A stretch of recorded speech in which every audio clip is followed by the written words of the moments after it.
ആ ഒരു ബോക്സിൽ നിന്നും ഒരു ഹോട്ടലിന്റെ റിസർവേഷനൊക്കെ കിട്ടുകയാണ്. അത് കണ്ട ഉടനെ തന്നെ നിന്റെ 18ാമത്തെ ബർത്ത്ഡേക്ക് നീ ഞങ്ങളുടെ കൂടെയല്ലേ ഉണ്ടായിരുന്നത്. പിന്നെ എങ്ങനെയാണ് ഈ ഹോട്ടൽ റിസർവേഷനൊക്കെ സെയിം ഡേറ്റ് ഒക്കെ വന്നിട്ടുണ്ടായിരുന്നതെന്നൊക്കെ ചോദിക്കുമ്പോഴത്തേക്കും നിങ്ങളുടെ കൂടെയൊക്കെ വന്നതിന് ശേഷം ഞങ്ങൾ തിരിച്ച് വീട്ടിൽ പോയിട്ടുണ്ടായിരുന്നില്ല. ഞങ്ങളും ആ ഹോട്ടലിലായിരുന്നു ഉണ്ടായിരുന്നതെന്നൊക്കെ പറഞ്ഞിട്ട് അവളും അന്ന് നടന്ന സംഭവങ്ങളെ കുറിച്ചൊക്കെ ഓർക്കുന്നു. ഒരുപാട് മദ്യപിച്ചതുപോലെയൊക്കെ ലോ അഭിനയിക്കുകയായിരുന്നു. എങ്കിൽ പോലും സൂവും കിനും പോയെന്നൊക്കെ മനസ്സിലായി കഴിയുമ്പോഴത്തേക്കും നിനക്ക് വേണ്ടി ഞാനും ഒരു ഗിഫ്റ്റ് ഒക്കെ കൊണ്ടുവന്നിട്ടുണ്ട്. നമുക്ക് അവിടേക്ക് പോകാമെന്നൊക്കെ പറഞ്ഞ് ലോവും ഷെന്നിനെ കൂട്ടിക്കൊണ്ടൊക്കെ പോകുന്നു. പിന്നീട് അവർ ഒന്നിച്ച് ഗെയിമൊക്കെ കളിക്കാനായിട്ട് പോവുകയും ഡിജെ പാർട്ടിയൊക്കെ കൂടുകയും ചെയ്യുന്നു. ഏറ്റവും ഒടുവിലായിട്ട് കൃത്യം 12 മണിയൊക്കെ ആകുന്ന സമയത്ത് ഷെന്നിന്റെ അടുത്ത് അവർ ഹാപ്പി ബർത്ത്ഡേ ഒക്കെ പറയുകയാണ്. ഈ ഒരു സമയത്ത് ഇനി മുതൽ നിന്റെ എല്ലാ ബർത്ത്ഡേക്കും ഏറ്റവും ഒടുവിൽ വിഷ് ചെയ്യുക ഞാനായിരിക്കും നിന്റെ കൂടെ അവസാനം വരെ ഉണ്ടായിരിക്കുക എന്നൊക്കെ ലൂവും ഷെന്നിനോട് പറയുന്നു. ഇതൊക്കെയാണ് അഡൾട്ട് വേൾഡ്. നിനക്കിതൊക്കെ ഇഷ്ടപ്പെട്ടോ എന്നൊക്കെ അവൻ ചോദിക്കുമ്പോഴത്തേക്കും അവൾക്കും അതൊക്കെ ബോറായിട്ടായിരുന്നു തോന്നിയിട്ടുണ്ടായിരുന്നത്. അങ്ങനെ ഇരിക്കെ അവനും അവളെ കിസ് ചെയ്യുന്നു. പക്ഷെ കിസ്സൊന്നും തന്നെ ബോറിംഗ് ആയിട്ട് തോന്നുന്നില്ല എന്നൊക്കെ പറഞ്ഞിട്ട് അവളും അവനെ കിസ് ചെയ്യുന്നു. പിന്നീട് അവർ റോഡിലൂടെയൊക്കെ നടന്നു വരുന്ന സമയത്താണ് ഒരാള് റോസ് ഒക്കെ വിൽക്കുന്നത് അവർ കണ്ടിട്ടുണ്ടായിരുന്നത്. അവനും റോസ് മേടിക്കുവാനായിട്ട് നോക്കുന്നുണ്ടെങ്കിൽ പോലും അവന്റെ ഫോണൊന്നും വർക്കിംഗ് ആയിരുന്നില്ല. അങ്ങനെ ഇരിക്കെ അതിന്റെ പണമൊക്കെ കൊടുത്തിട്ടുണ്ടായിരുന്നത് അവൾ തന്നെയാണ്. ഞാൻ ഈ ഒരു പണമൊക്കെ നിന്റെ അടുത്ത് നിന്നും കടം മേടിച്ചു എന്നൊക്കെ നീ കരുതിയാലും മതി എന്നൊക്കെ പറഞ്ഞിട്ട് അവനും ആ റോസയ്ക്ക് അവൾക്ക് തന്നെ ഗിഫ്റ്റ് ചെയ്യുന്നു. ഒരുപാട് മടുത്തൊക്കെ പോയി. എന്നാലും വീട്ടിലേക്കൊന്നും പോകണ്ടെന്നൊക്കെ ഷൻ പറയുമ്പോഴത്തേക്കും അവൾ എന്താണ് ഉദ്ദേശിച്ചതെന്നൊക്കെ അവനും മനസ്സിലാവുകയാണ്. സോ അവനും ഇപ്പോൾ അവളെയും കൂട്ടിക്കൊണ്ടൊരു ഹോട്ടലിലേക്കൊക്കെ പോകുന്നു. 2 ബെഡുള്ള റൂമൊക്കെ ആയിരുന്നു അവൻ പറഞ്ഞിട്ടുണ്ടായിരുന്നെങ്കിൽ പോലും അവളും അതൊക്കെ മാറ്റി പറഞ്ഞ് ഒറ്റ ബെഡ് ആക്കുകയാണ്. ആ ഒരു റൂമിന്റെ അകത്തൊക്കെ കയറിയിട്ട് കുറെ നേരം എന്ത് ചെയ്യണമെന്നറിയാതെ അങ്ങോട്ടും ഇങ്ങോട്ടൊക്കെ നോക്കിയൊക്കെ നിൽക്കുന്നു.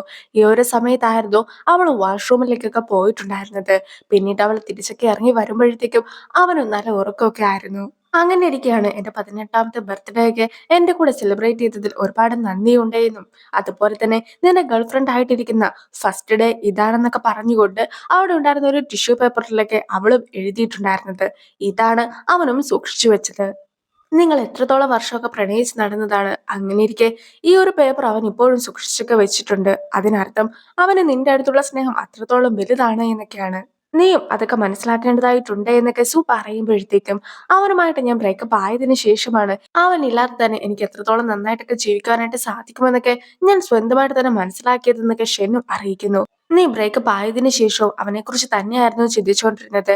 അപ്പോഴത്തെ ലൈഫും ബ്രേക്കപ്പ് ആകുന്നതിന് മുമ്പുള്ള ലൈഫും തമ്മിൽ നീ കമ്പയർ ചെയ്തുകൊണ്ടിരുന്നു. അതും നിനക്ക് അവനോടുള്ള സ്നേഹത്തെയാണോ സൂചിപ്പിക്കുന്നതെന്നൊക്കെ സൂവും അറിയിക്കുന്നു. ഇപ്പോൾ ഇവിടെ പിണങ്ങിയിരിക്കുന്നത് നീയും ലൂവും അല്ലാതെ സൂവും ചെങ്ങും ആയിരുന്നെങ്കിൽ നീ ഉറപ്പായിട്ടും അവരോട് മിണ്ടുവാനായിട്ടൊക്കെ പറയുകയില്ലായിരുന്നോ. ഇതിനെയും അതുപോലെ തന്നെ കണ്ടാൽ മതി. നീയും അവന്റെ അടുത്ത് ചെന്ന് മിണ്ട എന്നൊക്കെ ക്വിന്നും അവളോട് പറയുന്നു. ഇപ്പോൾ ലൂരെ കാണുവാനായിട്ട് ഷെന്നും എത്തുന്നു. കഴിഞ്ഞ 11 വർഷങ്ങൾ നമ്മൾ ഒന്നിച്ചായിരുന്നു ഉണ്ടായിരുന്നത്. ആ ഒരു ദിവസങ്ങളായിരുന്നു എനിക്ക് ഏറ്റവും പ്രധാനപ്പെട്ടതും പ്രിയപ്പെട്ടതും. നമ്മൾ രണ്ടുപേരും ഒന്നിച്ചാണ് വളർന്നത്. നമ്മുടെ രണ്ടുപേരുടെ ലൈഫിലെ പ്രധാനപ്പെട്ട കാര്യങ്ങളൊക്കെ തന്നെ സംഭവിച്ചപ്പോഴത്തേക്കും നമ്മൾ ഒന്നിച്ചു തന്നെയായിരുന്നു ഉണ്ടായിരുന്നത്. നമ്മുടെ ലവ് അധികം നാളെ നീണ്ടുപോയിട്ടില്ലായിരുന്നെങ്കിൽ പോലും എനിക്ക് നിന്നെ എന്റെ ലൈഫിൽ മുഴുവനായിട്ട് വേണം. ഇപ്പോൾ നമ്മൾ ഒരു ക്ലയന്റും കോൺട്രാക്ടറും പോലെയൊക്കെയാണല്ലോ നിൽക്കുന്നത്.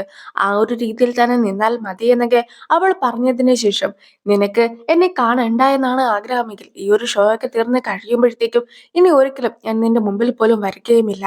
നിനക്ക് തന്നെ തീരുമാനമൊക്കെ എടുക്കാമെന്നൊക്കെ അവൾ പറയുമ്പോഴത്തേക്കും എന്ത് തന്നെ വന്നാലും അപരിചിതരായിട്ട് എല്ലാം തന്നെ അവസാനിപ്പിക്കുവാനായിട്ട് ഞാൻ തയ്യാറല്ല എന്നൊരു മറുപടിയൊക്കെയായിരുന്നു അവനും പറഞ്ഞത്. എനിക്കും അത് തന്നെയാണ് ആഗ്രഹം. നമുക്കും പാർട്ട്നേഴ്സ് ആയിട്ടൊക്കെ മുന്നോട്ട് പോകാമെന്നൊക്കെ അവളും പറയുന്നു. അങ്ങനെ അവരും തിരിച്ച് റിസോർട്ടിലേക്ക് എത്തിയതിനു ശേഷം ഒന്നിച്ചൊക്കെ കുക്ക് ചെയ്യുന്നു. ഈ കുക്ക് ചെയ്ത ഫുഡ് എല്ലാവർക്കുമായിട്ടൊക്കെ കൊടുക്കുന്നുമുണ്ട്. അങ്ങനെ എല്ലാവരും ഹാപ്പി ആയിട്ടൊക്കെ ഇരിക്കുന്നു. നേരത്തെ യൂസ് ചെയ്തപ്പോഴുണ്ടായിരുന്ന ഒരു ക്ലിപ്പൊക്കെ ഇപ്പോൾ ജിയോ ഡയറക്ടറിനെ കാണിച്ചൊക്കെ കൊടുക്കുകയാണ്. യൂസിക്ക് ഷെന്നിനെ ഇഷ്ടമാണ്. പക്ഷെ ഇത് ലൂവിന് ഒട്ടും തന്നെ ഇഷ്ടമില്ല. അങ്ങനെ ഇരിക്കെ എനിക്കൊരു ഐഡിയ ഒക്കെ പറയുവാനായിട്ടുണ്ട്. നമുക്ക് വരുന്ന എപ്പിസോഡ്സിൽ യൂസിനെ കൂടി കൊണ്ടുവന്നാലോ. ഇവരുടെ ലവ് സ്റ്റോറീസ് മാത്രം കാണുമ്പോഴത്തേക്കും പ്രേക്ഷകർക്കും ബോറടിക്കുകയില്ലേ. സോ ഈ ഒരു ലവ് സ്റ്റോറിനെ ചലഞ്ച് ചെയ്യുന്ന രീതിക്കുള്ള ഏതെങ്കിലും ആൾക്കാരെയൊക്കെ കൊണ്ടുവരികയാണെങ്കിൽ കൂടുതൽ രസകരമായിരിക്കും. എന്താണ് ഡയറക്ടറിന്റെ അഭിപ്രായം എന്നൊക്കെ ജിയോ ചോദിക്കുമ്പോഴത്തേക്കും ഡയറക്ടറും അതിനെ അനുകൂലിച്ചൊക്കെ സംസാരിക്കുന്നു. അങ്ങനെയിരിക്കെ ഷെന്നെങ്ങാനും പ്രശ്നം ഉണ്ടാക്കിയാലോ എന്നൊക്കെ ജിയോ ചോദിക്കുമ്പോഴത്തേക്കും നേരത്തെ പ്രോഗ്രാമിന്റെ പ്രൊഡ്യൂസർ ഷെൻ ആയിരുന്നെങ്കിൽ പോലും പിന്നീട് ഷെൻ ഈ പരിപാടിക്കൊക്കെ പങ്കെടുക്കാനായിട്ട് തുടങ്ങിയതിനു ശേഷം ഇതിൽ ഒന്നിലും ഇടപെടുകയില്ല എന്നും എല്ലാ സ്വാതന്ത്ര്യവും നമുക്ക് തരുമെന്നുമല്ലേ പറഞ്ഞിട്ടുണ്ടായിരുന്നത്. അങ്ങനെയിരിക്കെ നമുക്ക് എന്ത് തീരുമാനം വേണമെങ്കിലും എടുക്കാമെന്നായിരുന്നു ഡയറക്ടറിന്റെ അഭിപ്രായം. അങ്ങനെ ഈ ഒരു എപ്പിസോഡും അവസാനിക്കുന്നു. ഇപ്പോൾ ലോയിന്റെ അമ്മയുടെ ഇന്റർവ്യൂ ഒക്കെ നടത്തുകയാണ്. ഒരു മുന്നറിയിപ്പുമില്ലാതെ പെട്ടെന്ന് എന്തുകൊണ്ടാണ് ലോയിന്റെ അമ്മ ഈ ഒരു ഷോയിലേക്കൊക്കെ വന്നിട്ടുണ്ടായിരുന്നതെന്നൊക്കെ അവർ ചോദിക്കുമ്പോഴത്തേക്കും എല്ലാവരെയും ഒന്ന് കണ്ട് സംസാരിക്കാമെന്നൊക്കെ എനിക്ക് തോന്നിയിട്ടുണ്ടായിരുന്നു. അത് കൂടാതെ ചില സാധനങ്ങളൊക്കെ കാണിച്ചു തരുവാനായിട്ട് കൂടിയാണ് ഞാൻ വന്നതെന്നൊക്കെ പറഞ്ഞിട്ട് അമ്മയും അവിടെ ഉണ്ടായിരുന്ന ഒരു ബേബി കോട്ടൊക്കെ കാണിച്ചു കൊടുക്കുന്നു. കുട്ടികളായിരിക്കുന്ന സമയത്ത് അവർ സ്ഥിരമായിട്ട് ഇതിലായിരുന്നു കിടന്നിട്ടുണ്ടായിരുന്നത്. ഷെൻ പലപ്പോഴും ലൂവിനെ തള്ളി സൈഡിലൊക്കെ ആക്കി ഇടുമായിരുന്നു. അതുകൂടാതെ പലപ്പോഴും അവനെ താഴെ പോലും ഇട്ടിട്ടുണ്ട്. അതുകൊണ്ട് തന്നെ ഇതിലും അവരുടെ മെമ്മറീസ് ഒക്കെയാണ് ഉള്ളത്. ഞാനും അവർക്ക് വേണ്ടി കപ്പിൾ സെറ്റ് ഒക്കെ മേടിച്ചിട്ടുണ്ടായിരുന്നു എന്ന് പറഞ്ഞ് ഒരു ടോയ് ഒക്കെ അവർക്ക് കാണിച്ചു കൊടുക്കുകയാണ്. അതുകൂടാതെ അവർ ഒന്നിച്ചുണ്ടായിരുന്ന ഫോട്ടോസും കാണിച്ചു കൊടുക്കുന്നു. പണ്ട് ഇതൊക്കെ ഉപയോഗിച്ചിട്ടുണ്ടായിരുന്നെങ്കിൽ പോലും ഇനി ഉപയോഗിക്കുവാനായിട്ട് സാധിക്കുകയില്ല എന്ന് കരുതിയായിരുന്നു ഇരുന്നിട്ടൊക്കെ ഉണ്ടായിരുന്നത്. പക്ഷേ ഇപ്പോൾ ഞാനും അവരുടെ മക്കൾക്ക് വേണ്ടി ഇതൊക്കെ സൂക്ഷിച്ചു വെക്കുവാനായിട്ട് പോവുകയാണെന്നായിരുന്നു അമ്മയും മറുപടി കൊടുത്തത്. കുട്ടിക്കാലം മുതലേ അവർ ഒന്നിച്ചൊക്കെ ആയിരുന്നെങ്കിൽ പിന്നെ എങ്ങനെയാണ് അവർ പിരിഞ്ഞതെന്നൊരു ചോദ്യമൊക്കെ അമ്മയുടെ അടുത്ത് ചോദിക്കുമ്പോഴത്തേക്കും ഷെന്നിന്റെ ഫാമിലി അവൾക്ക് 2 വയസ്സൊക്കെ ഉള്ളപ്പോഴത്തേക്കും മറ്റൊരിടത്തേക്ക് പോയി. പിന്നീട് അവർ അവിടെയായിരുന്നു താമസിച്ചിട്ടുണ്ടായിരുന്നത്. പിന്നെ കുറെ കാലത്തേക്ക് ഷെന്നിനെ ഞങ്ങൾ കണ്ടിട്ടില്ലായിരുന്നെങ്കിൽ പോലും പിന്നീട് ഷെൻ തിരിച്ചു വന്നപ്പോൾ ഞങ്ങൾക്ക് ഒരുപാട് സന്തോഷമാണ് തോന്നിയത്. ഷെന്നും ലൂവും ശരിക്കും ഒന്നിക്കേണ്ടവരാണ്. അതുകൊണ്ടല്ലേ അവർ വീണ്ടും കണ്ടുമുട്ടിയിട്ടുണ്ടായിരുന്നതെന്നൊക്കെ അമ്മയും പറയുന്നു.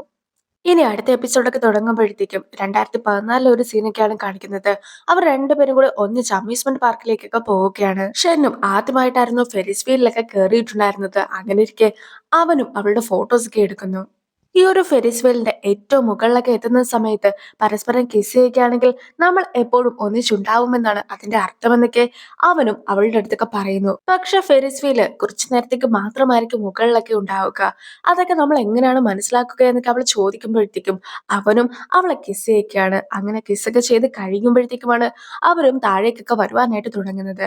സോ അവർ മുകളിലുണ്ടായിരുന്ന സമയത്ത് തന്നെയാണ് കിസ് ചെയ്തതെന്നും അതുകൊണ്ട് തന്നെ നമ്മൾ എപ്പോഴും ഒന്നിച്ചുണ്ടായിരിക്കുമെന്നൊക്കെ അവരും അറിയിക്കുന്നു. അങ്ങനെ ആ ഒരു സീനൊക്കെ കട്ടായിട്ട് 2024 സീൻസ് കാണിക്കുന്നു. ഇപ്പോൾ ഗോബാക്ക് ലവറിന്റെ അടുത്ത ടാസ്ക് ഒക്കെ ആയിരിക്കുകയാണ്. ഈ ഒരു ടാസ്കില് 2 ചലഞ്ചേഴ്സിനൊക്കെയാണ് അവർ കൊണ്ടുവരാനായിട്ട് ഉദ്ദേശിച്ചിരിക്കുന്നത്. ഒന്ന് ഫീമെയിൽ ചലഞ്ചറും മറ്റൊന്ന് മെയിൽ ചലഞ്ചറും ആയിരിക്കും. ഈ ചലഞ്ചർ 3 തവണ ഓരോ ആൾക്കാരുടെ അടുത്തും ഡേറ്റിനൊക്കെ പോവും. സോ അവരുടെ ക്രഷ് ഈ ഒരാളെ കൂടെ നിർത്തുവാനായിട്ടൊക്കെയാണ് പ്ലാൻ ചെയ്തിട്ടുള്ളതെങ്കിൽ വീണ്ടുമുള്ള എപ്പിസോഡ്സിൽ കൂടുതൽ ചലഞ്ചസ് ഒക്കെ ആയിട്ട് അവരും എത്തുന്നതായിരിക്കും. അഥവാ ചലഞ്ച് ചെയ്യുവാനായിട്ട് വന്ന ആളുടെ അടുത്ത് ഇവർക്ക് ഇഷ്ടമൊക്കെ തോന്നുകയാണെങ്കിൽ പിന്നീട് ഇപ്പോൾ നിലവിലുള്ള പാർട്ട്ണറിന് പകരമായിട്ട് ആ ഒരു പാർട്ട്ണറൊക്കെ ആയിരിക്കും ഉണ്ടായിരിക്കുക. പിന്നെ ഏറ്റവും പ്രധാനമായിട്ട് ഈ ഒരു പാർട്ട്ണറിന്റെ ഒപ്പം ഡേറ്റ് ഒക്കെ ചെയ്യുവാനായിട്ട് പോകുമ്പോഴത്തേക്കും ആ ഡേറ്റ് കംപ്ലീറ്റ് ആക്കേണ്ട ഉത്തരവാദിത്വം കണ്ടസ്റ്റൻസിന് തന്നെയാണ് ഉള്ളതെന്നൊക്കെ അറിയിക്കുന്നു. അപ്പോൾ ആ ഒരു സീനോട് കൂടി ഈ ഒരു വീഡിയോ അവസാനിക്കുന്നു. അടുത്തൊരു വീഡിയോ ആയിട്ട് ഇത്രയും വേഗം കാണാം. ബൈ.